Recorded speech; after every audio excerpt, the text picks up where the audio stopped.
First up, it's been a shocking 2 weeks for the Prime Minister. After promising not to change stage 3 tax cuts and telling us he was a man of his word, Albo backflipped big. He sold us a total pup at the federal election. The PM is in free fall and it's reflected in the polls. From the divisive voice referendum to his government's lack of action on the cost of living crisis, how can voters trust him again? So our first question for the jury is Albanese a one-term Prime Minister? Joining me now is Shadow Indigenous Affairs Minister Jacinta Nampijinpa-Price and Labor Councillor Linda Scott. Great to see you both. Thank you so much for joining us this evening. Jacinta, we'll start with you. 6 months ago, nobody thought we would probably be having this conversation. It just felt like the honeymoon for Anthony Albanese was never ending. He was popular in the polling. Then came the voice referendum. And after that, the polls were sliding. Do you think it was a voice referendum that sealed his fate as a one-term Prime Minister? Well, to be very honest with you, Danica, I think the Prime Minister from the outset has demonstrated to the Australian people just how deceitful he can be and how he is unable to lead this nation. And aside from the referendum, it began with his promise to reduce Australians' electricity bills by $275. Now, the referendum showed us all how he would prefer to lead with ideological ways forward as opposed to common sense ways of supporting certainly our most marginalised and dividing our nation along the lines of race. We heard many of the arguments throughout the referendum, but mostly the fact that there was absolutely no detail. So Australians were left to determine what exactly the voice was about.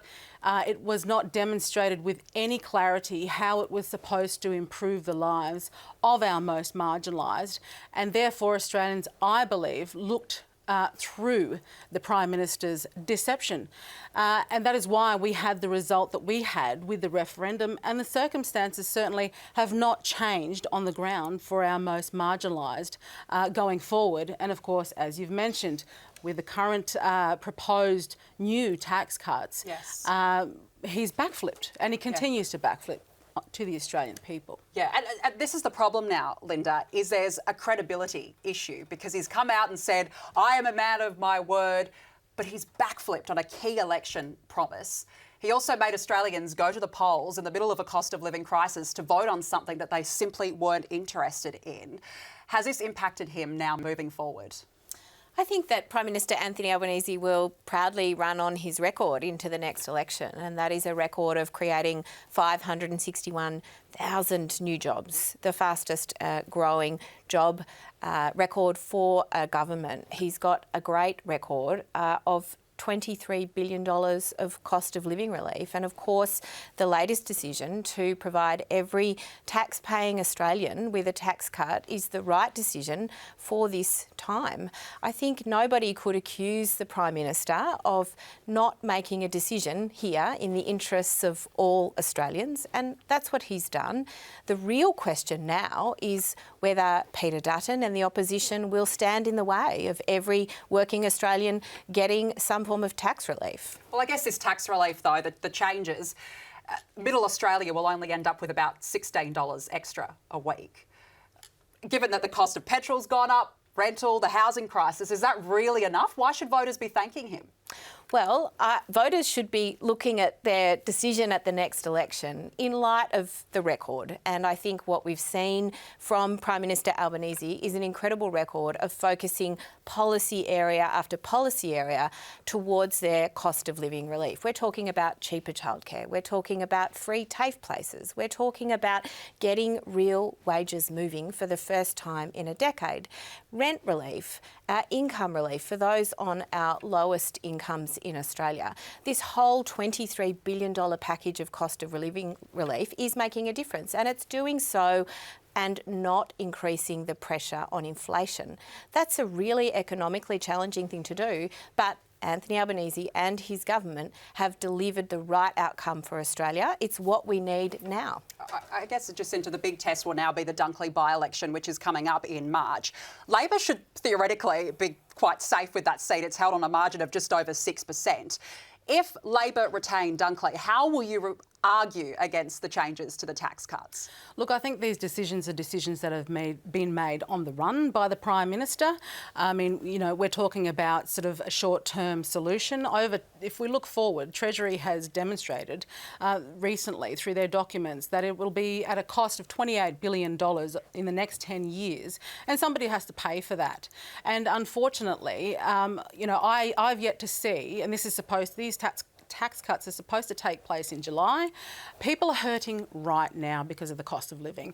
I don't see any immediate relief for the Australian people when you've got a situation where you have people who are on multiple incomes who are still seeking support from organisations like the Salvation Army. It's just not working. And again, it's another broken promise that's been made to the Australian people. What more are we going to see from this Prime Minister going forward? He just cannot be trusted. All right, let's get the jury to weigh in here. Susan, in the front row, we'll start with you. How are you feeling about Anthony Albanese right now? He was elected, very popular man. He's backflipped on a lot of key policies. Where do you sit with him? Well, I mean, I'm a long-time Labor voter, but I'm a long-time Canberra resident, and I basically, in my lifetime, politicians have got caught lying about stuff, various stuff. So and like I'm going to benefit because like I'm a low-income earner. But so to me, he could have probably backflipped worse on another issue. But I can see with this that he made the decision at this moment. He made that decision. But to me, like I'm not someone that's going, oh, he lied. But I do find generally politicians do get caught that one day they'll say something and then the next day they'll say something else. Well, I mean, yeah, and I hate to be cynical, Jacinta, but has Susan got a point there? That's the politician lifestyle. Well, look, I mean, there is the fact that the record of this Prime Minister is continuously backflipping. As we saw in the referendum also, the gaslighting of the Australian people when he denied that the Uluru Statement from the heart was, you know, a particular length in terms of it being a document, or whether he's going to pursue truth or treaty going forward, and what that means for the Australian people. We're still in the dark on that. He came to Alice Springs this time last year because he was shamed into finally coming as the Prime Minister to see the destruction on our streets. Yep. He made a promise of $250 million. It has not made a single difference. And the issues are still the same that we're faced with. I want to ask another juror, Tate, how are you feeling about how the Prime Minister's going right now? I mean, the fact is that, you know, Jim and Albo keep sitting there saying that we're delivering a tax cut to everyone, but the truth of the matter is they had to steal from some Australians to give that money to other Australians. So it's not a tax cut for everyone. He had to redistribute money from people that actually pay a higher amount of tax in general and actually deserve that money, and were relying on that money. Now, apparently last year the referendum was so important, even though it was going to fail, because he was a man of his word. But now that word means nothing when there's a by-election in Dunkley and he gives everyone $20 and wears a pink bucket hat. We're all meant to believe him. So I think he probably will get another term because history dictates that we will let him, but it certainly won't be on my vote. And see, this is the perception now, Linda, that we were talking about, that he has backflipped on that promise. And even in Dunkley, even a narrow victory, surely that would be fatal for Anthony Albanese's leadership moving forward. Well, I think we know that governments do struggle in by-elections, and Australian voters historically do tend to use them if they wish to send a message to the government. So I actually think that Labor has a hard but possible task in the Dunkley by-election.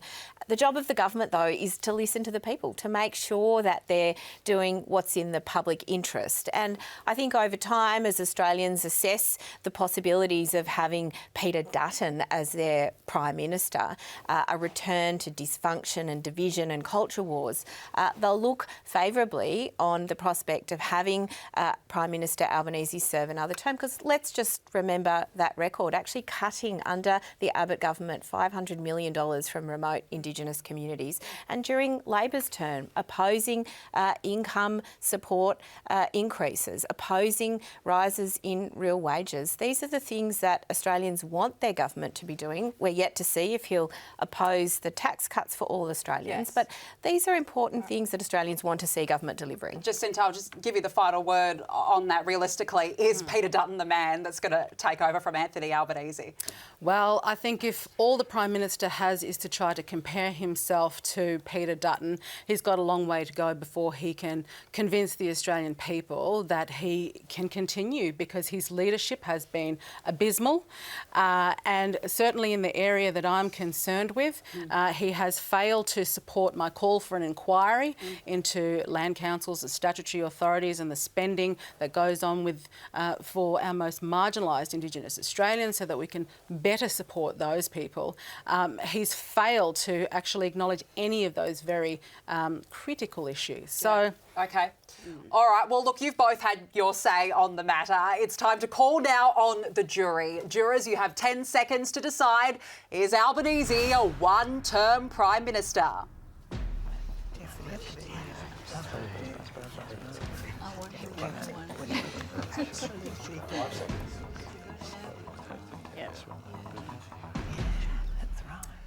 OK, time is up. Jury, what is your verdict? OK, there is an overwhelming yes, so 11 of you voted yes, 1 voted no, and overwhelming that they do believe that Anthony Albanese is a one-term Prime Minister. I'll just ask you, Susan, why have you kept your vote as no? We spoke to you before, but why do you really believe that Anthony Albanese still has your vote? Because, I mean, well, I'll always vote for the Labor Party. Yep. Like I was saying to people in the jury, like I have a disability, and so I do find my ideology, it suits the Labor Party ideology. Okay. So I'd always vote for the Labor Party. Okay. And I still think there's time between now and the next election. You don't know what'll happen tomorrow. Yeah. And so, but I'd always vote Labor. Okay. So it hasn't changed your vote then. No. Bruce, right next to you, you were one who voted overwhelmingly yes. Why? I think this is the worst government in the nation's history. I think Australians are waking up to what life is like under a socialist regime, given the fact that they mess up every single subject area that they touch. In my personal view, Albo's a dead man walking. That's pretty strong words there. Dead man walking. You're adamant. Absolutely. Linda, we'll just get a final comment. How do you feel hearing that? Well, look, I respect the jury from Sky News. You know, is going to have a strong view, perhaps that is not particularly necessarily representative of the Australian population. I think there's a long time between now and the election, and I think that Prime Minister Albanese and his team will continue to do the right thing by all Australians and make decisions in the public interest, and I hope Australians reward that come election time. OK, well, it's going to be a big year ahead. Jacinta Nampijinpa-Price and Linda Scott, thank you to both of you for joining us this evening. All right, let's move on and see how the jury votes on our next big question. Just this month, Australia's population surged past 27 million people, nearly 2 decades earlier than expected. This growth is equivalent to 1 new Australian every 50 seconds. Jim Chalmers said annual net overseas migration for the 2022 to 2023 financial year was likely to be 350,000. Last year, it was estimated to have hit 500,000 people in the year to September. Yet debate on the matter is stifled. Some on the left say it's racist or xenophobic to even question immigration levels, while others on the right want a plebiscite on population policy. For them, it's about logistics. Housing demand is outstripping supply, an infrastructure backlog, traffic congestion, services like schools and hospitals. Can they keep up? So are we paying the price for a big Australia? Our next question for the jury, should Australia reduce its immigration intake? Joining us to discuss is Australian entrepreneur and businessman Dick Smith, who thinks we should reduce the current migration rate, and policy analyst at the Centre for Independent Studies, Emilie, who doesn't want migration numbers to be cut back. Panel, hello to you both. Thank you so much for joining us. Dick, we'll start with you. Australia's population is expected to almost double in the next 5 decades. Can we continue on that trajectory? Well, we can, but it won't be good for normal people. It'll be great for the wealthy. They'll make even more money. Our billionaires have doubled their wealth in 5 years. They'll keep being wealthier. The figures are actually worse. At the present growth rate from the huge immigration, we're going to end up at 100 million people in Australia when our grandkids will still be alive at the end of this century. Now, no one believes 100 million is sensible for an arid country like Australia. OK, last year 500,000 migrants.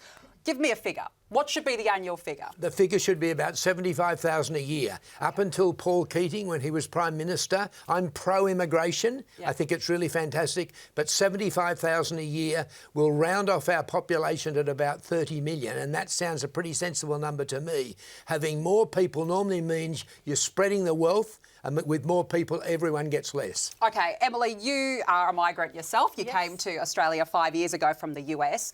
Back then in the 2019-2020 financial year, the population of Australia increased by 194,000 due to migration levels. As we've heard, yes, last year it was 500,000. Realistically, how could you support the current rate of migration? I don't think that it is a finite number of resources and think that immigrants are adding value. I think it's really easy to look at immigration and say, oh, immigrants are they're taking our jobs, or they're taking our houses. But in reality, it doesn't work that way. For every job that an immigrant's taking, they're also creating jobs. They are both consuming and they're creating their own businesses. Immigrants tend to be incredibly entrepreneurial, so they're adding back to the country.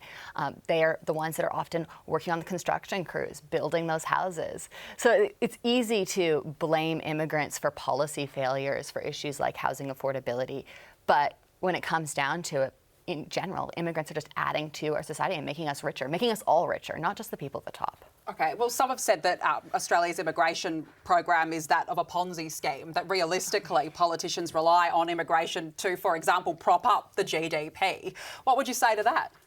I think that it's not propping up, but they're adding real value. Right. It's not fake value. It's not fake money that's coming into this country. These are real businesses. These are real people that are doing real jobs and coming up with ideas, increasing our productivity, being entrepreneurs. Immigrants tend to be the most entrepreneurial people out there because they're at a disadvantage when they come to this country. They don't necessarily have the connections. They can't say to their mate, oh, like we went to the same school, can you get me a job? Yeah. They can't do that. So they often end up being the ones that start those businesses that are adding. So maybe you can call it a Ponzi scheme, but in reality, it's real money and it's real businesses and real people. Well, Dick, you're an entrepreneur yourself. I mean, are migrants now taking those positions?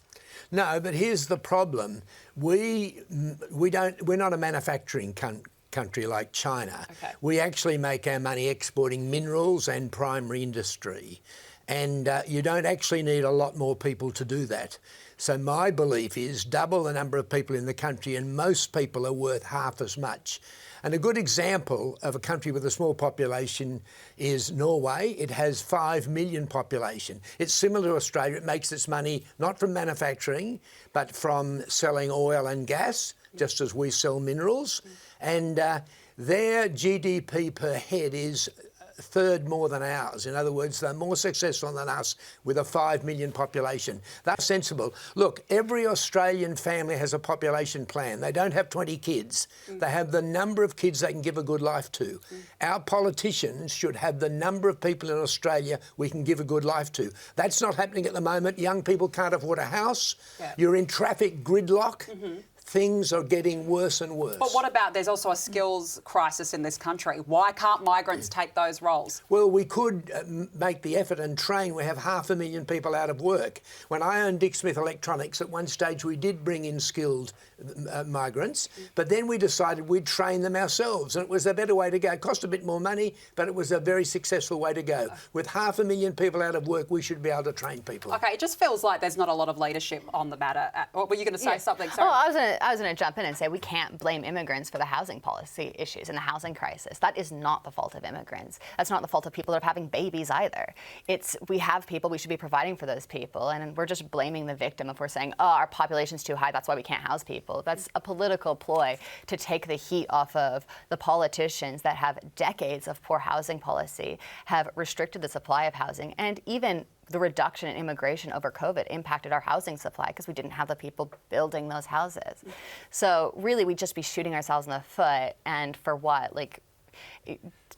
a political ploy, really. Okay, do you think it's a political ploy? No, look, the prime reason for high housing prices, they're 4 times harder to buy a house than when I bought my first house in the 1970s, is the huge population increase. We're not blaming anyone, it's just the fact that if in a marketplace, if you bring in an incredible amount of people who are wanting to purchase houses, you're going to put the price up. But you've and that's done what's quite happened. well, Dick, in your own career, to be fair. You bought your first house in the 70s, as you said, but some could be looking at this going, well, that's a bit hypocritical of you. No, look, I've benefited from growth without any doubt. Right. But what I'm concerned about is my grandchildren. Okay. And I really believe that if you have too many people, you end up with people getting less. All right, I want to go to the jury to see what they're thinking. Susan, in the middle, what is your thoughts currently on the rate of immigration?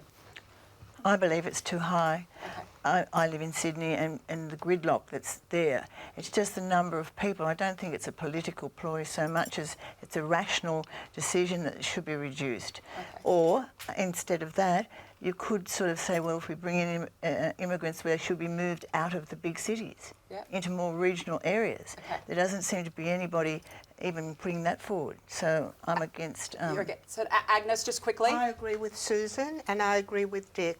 Okay. I'm an immigrant myself and I do believe in immigration, but at the moment we're gridlocked, people can't, and I'm also worried about my grandchildren. Sure. Okay. All right. Well, look, you've both had your say on the matter. It is now time to call on the jury. Jurors, you have 10 seconds to deliberate the following question. Should Australia reduce its immigration intake?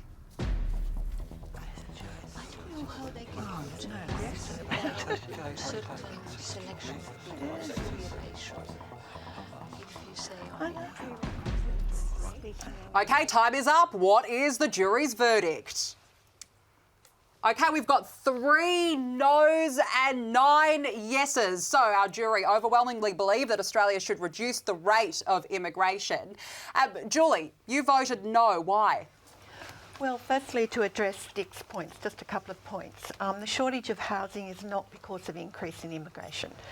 It's because of land supply, red tape, all the problems that any builder, developer, government will tell you about. Shortage of skilled workers. I probably would think hundreds of thousands of people that are watching tonight care for their aged parents. And I can tell you there is a skill shortage in aged care. And unfortunately, Dick, Australians don't want to go in, many Australians, and work in those areas. And we need those people to come in and support the skill shortage we've got. Yeah. The third thing we need is planning. Yeah. We need to do a proper plan. That's what's happened. And look, it's tough because a lot of governments don't want to talk about the matter and it seems to be quite stifled debate. Emilie, Di, Dick Smith, great speaking with you both. Thank you so much for joining us.